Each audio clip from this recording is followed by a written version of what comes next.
Ibihe byiza nshuti bakunzi mukomeje gukurikirana hafi ibiganiro by'Ishakiro TV. Abasadeke batashye kera kabaye nyuma yo guseta ibirenge kw'abasadeke mu kugaragaza ko basa n'abadashaka kuva kuri buriya butaka. Kera kabaye ivumbi ryatumutse, abasadeke batashye ubwo baciye mu Rwanda bagakomereza no muri Tanzania.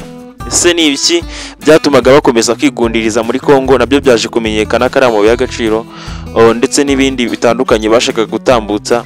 Ikindi cyatumaga bakomeza kwigundiriza no kugira ngo bigama rero gutambuka itangazamakuru ritabakameye cyane cyane ryo mu Rwanda, nibyo batinyaga cyane aho ryari bategereje Igisenyi ko binjira ku mipaka ihuza u Rwanda na Kongo, hanyuma bagata bakamera. Ibi rero ntabwo byaje gukunda neza cyane kubera ko abasadeke byarangiye batashye mu ijoro kugira ngo badahura n'ibitangazamakuru byo mu Rwanda bikabakamera, aho bapakiye ibikoresho biremereye cyane harimo ibirwana mu mazi n'ibihanura indege.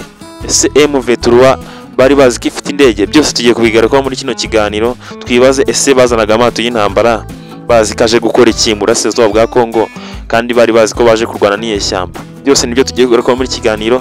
Icyo usabwa nta kindi rero ni ukureba gato munsi gato ya video making ashobora ko koze subscribe, wasanga utarayikora ukayikoraho kugira ngo turusheho kubana no mu bindi biganiro. Abo twabanye mu kiganiro cyashize bagarutse ku bijyanye n'umyiteguro yo gutaha kw'abasadeke, ko amabisi yaraje yamaze iminsi ukajya ubona umusadeke azanye agakapu ashyizemo, ubona ko badabishishikariye cyane. Gusa nyuma yaho gatoya ku masaha y'ijoro nibwo bapakiye byihuse shishitabona cyangwa se igitaraganya, hanyuma bakerekeza ku butaka bw'u Rwanda bagataha.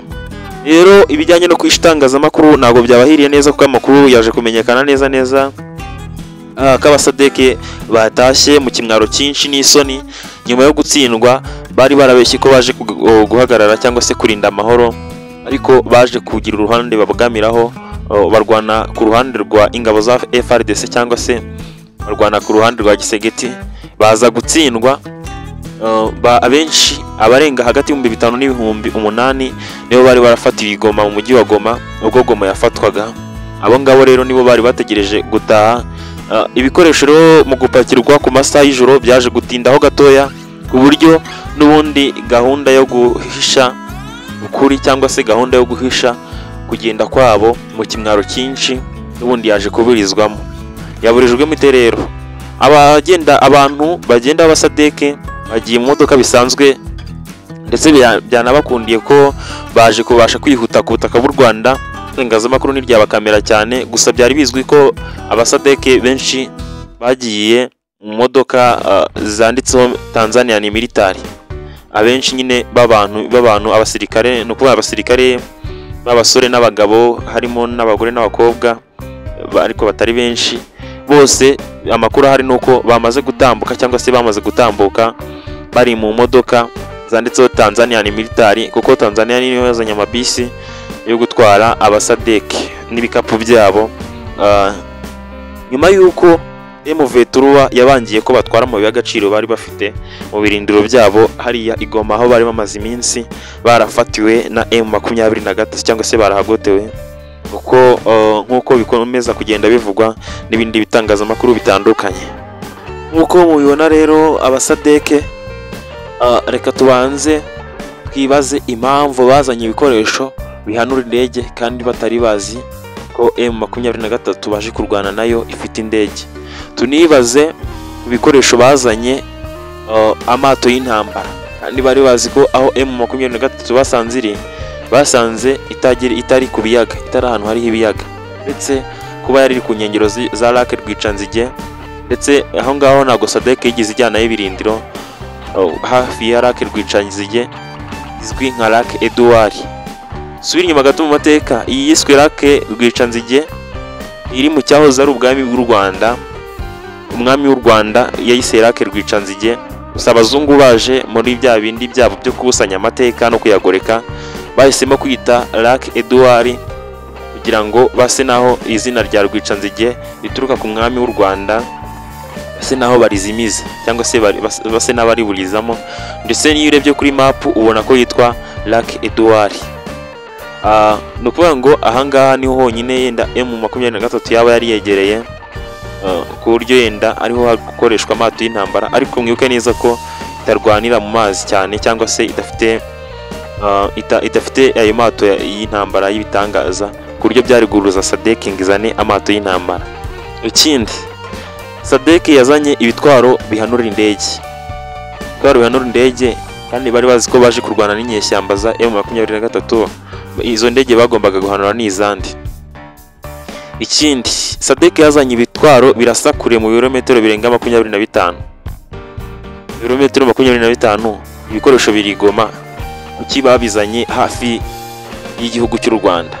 Byose nibyo kwibazwaho, ariko mu gihe tukibyibazaho turagaruka nanone ku magambo yavuzwe n'uwari uhagarariye buriya butumwa, cyangwa se na bamwe mu bayobozi bari bahagarariye SADC igoma ubwo SADC zari zikigera kuri kiriya kibuga. No kuvuga ngo ingabo za SADC zaturutse mu muryango wa Afurika Amajyepfo witwa SADC baza mu butumwa bwiswe SAMIDRC. Ariko twibuke neza ibihugu byose byo muri SADC ntabwo byohereje ingabo, kuko harimo ibihugu bitandukanye bitagiye byohereza ingabo birimo Namibia, Angola, ariko ibihugu bizwi nka South Africa byohereje ingabo ku bwinshi hafi 70%, hakurikiraho igihugu cya Tanzania ndetse n'igihugu cya Malawi, haza n'ingabo z'Abarundi.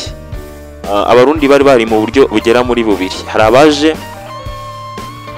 boherejwe n'igihugu bisanzwe baje gufasha igihugu kibanyi cyangwa se gituranye, hari n'abaje mu bwo butumwa bwa SAMIDRC, kugira ngo turusheho kugenda tubyumva neza.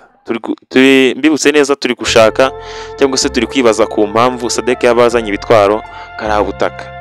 Umuyobozi bamwe mu bari bayoboye SADC barigoma, harimo uwari umujenerali wo muri Tanzania, sinibuka izina rye, yaravuze ati ubu rero tuje hano guhangana n'umwanzi, tumurangiza batwereka n'undi tumukurikizaho nk'ingabo za SADC. Abasirikare bo birumvikana ntago bagombaga kubihakana, harimo n'abari bamubonye live bwa mbere uwo mujenerali wo muri Tanzania. Ikintu cyaje gutungura abantu ni ukuntu yafashwe na M23. M23 ubwo yotsaga umuriro ku mujyi wa Goma, nawe yahunze nk'abandi bose, ndetse amashusho yagaragaye bari kumusaka. Hari andi mashusho yagiye ateranwa ubwo yavugaga ayo magambo ati ni ukurwanya umwanzi tumurangiza batwereka n'undi, bagateranyaho ya shusho bari kumusaka. Ibyo bintu byabaje abatanzania cyane, kuko bamwe banagiye bavuga ko ngo biriya ari agasuzuguro, ngo nta mujenerali wakabaye umanika amaboko ngo bamusake, ariko n'ubundi ntako bari kubigenza, niko byagenze. Ibyo yifurizaga ko biba ku bandi, yifuzaga ko M23 ayirusha imbaraga igahunga, bakagera ku byo bifuza birimo amabuye y'agaciro, kuko bagiye banafatanwa utwuma dusuzuma aho amabuye y'agaciro ari, cyangwa se test mineral. No kuvuga ngo ibyo yifuzaga ko biba ku bandi niwe byaje kubaho. Umwe mu bajenerali bari bahagarariye ubutumwa bwa SAMIDRC bwari burimo ingabo za SADC. Ibi rero nibyo ni icyenda gisubizo wabona. Andi makuru avuga ko M23 yatangaje ko ibikoresho yafatiye Goma bitari byo kurwanya M23 gusa, ahubwo ngo hari n'amahane cyangwa se ibitekerezo byo kuba barasa ku Rwanda. Mwarabibonye ubwo Goma yari kuberamo imvururu, ingabo za FARDC nabo bafatanyije barashe ku Rwanda, nubwo ubwirinzi bw'ikirere bw'u Rwanda bwabisamiraga hejuru. Ibyo nabyo biri mu byatunguye abantu benshi, bakomeje kugenda babyibazaho, kuko nago FARDC yibwiraga ko iri burase amakopra ngazimire mu kirere, uko nabo byarabatunguye cyane. Gusa bakomeza kugerageza bareba ko bikunda, birangira n'ubundi bidakunze, nubwo bitabuze kugira ingaruka mbi bigira ku Rwanda. Ariko ubwirinzi bw'u Rwanda bushinzwe kurinda ikirere bwabashije gukumira biriya bitwaro birasakure. Icyo gihe SADC rero yari iri mu mujyi wa Goma, ingabo z'u Rwanda zarasubije, zimaze kubona amakopra araswa ku Rwanda, nubwo ari kuzinira mu kirere, zase zisubiza aho amakopra ari guturuka.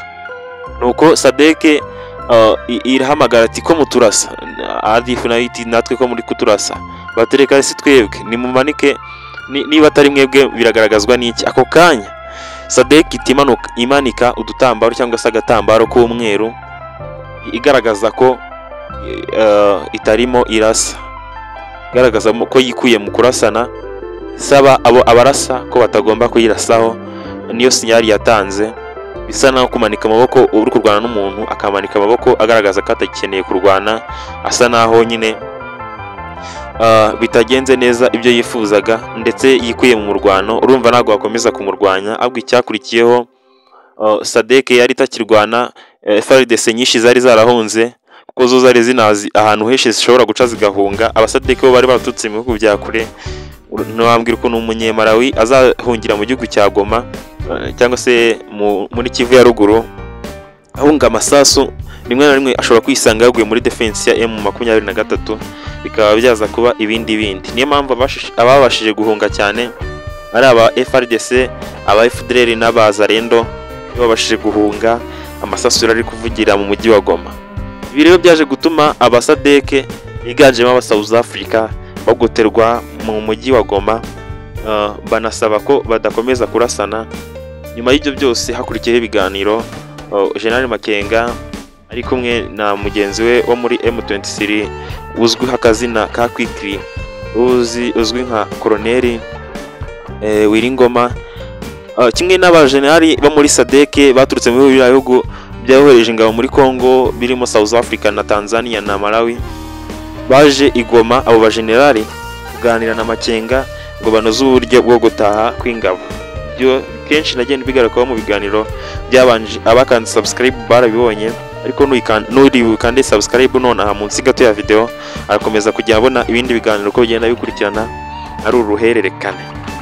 Ibi rero bigeze ahangaha, ikintu cyakurikiyeho AbaSADC, abajenerali bo mu bisirikare bya SADC basabye M23 ko ibaha uburyo bwo gutaha.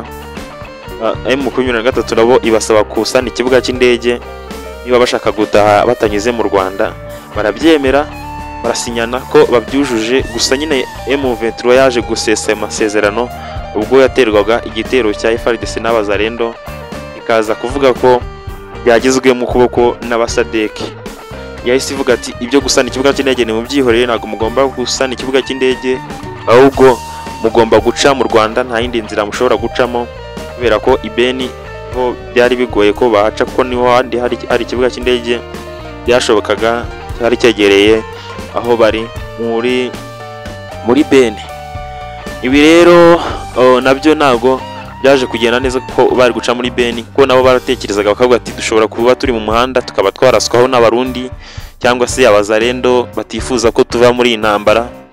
Byose babitekerejeho bafata icyemezo cyo guca mu Rwanda. U Rwanda rurabibemerera, babanje gusa n'ababyanga gakeya. Ubwo n'aba South Africa bati twaba dusuzuguye rwose kuba twaca mu gihugu cy'u Rwanda, u Rwanda tutabanye neza binyuze muri ibi bikorwa dukora, kuba twaca mu Rwanda kaba ari agasuzuguro. Babanje gusa n'ababyanga, ariko benshi bavuga rikijyana mu gisirikare cya South Africa bavuga ko nyine ntandi mahitamo uretse guca mu Rwanda.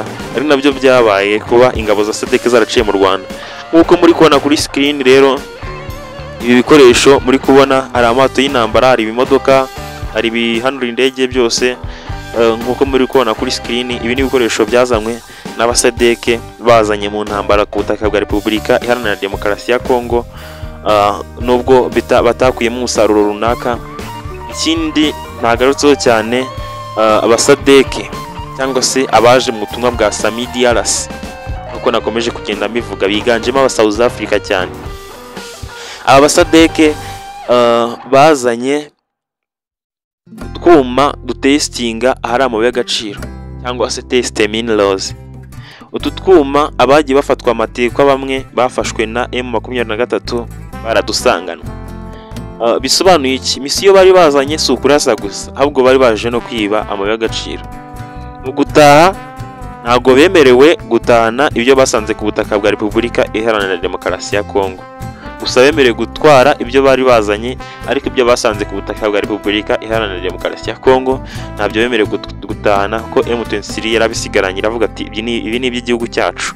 Abo harimo amabuye y'agaciro, harimo n'intwaro za FARDC zari zibitswe na SADC mu birindiro bya SADC ihuriwemo ubutumwa cyangwa se by'ingabo za SADC zari zaje mu butumwa bwiswe Sami DRC. Uko rero niko gutaha kw'AbaSADC mu bimwaro byinshi, aho bagiye baca mu mihanda, bagiye bakamerwa n'abaturage cyane cyane bugiye gucya, kuko ibikamyo bitwara imodoka byabo byabaye nk'ibitinda gakeya mu nzira. Ibi rero nibyo dukomeza kugenda tubakurikiranira gatanu kuri kagenzi kako. Iri ni Ishakiro TV. Utarakanda subscribe rwose yaratakaye, ntazajye tuma dusubira inyuma. Ariko wayikanze turakomeza kugendana mu biganiro bisohoka kenshi umunsi ku munsi tugenda tubagezaho.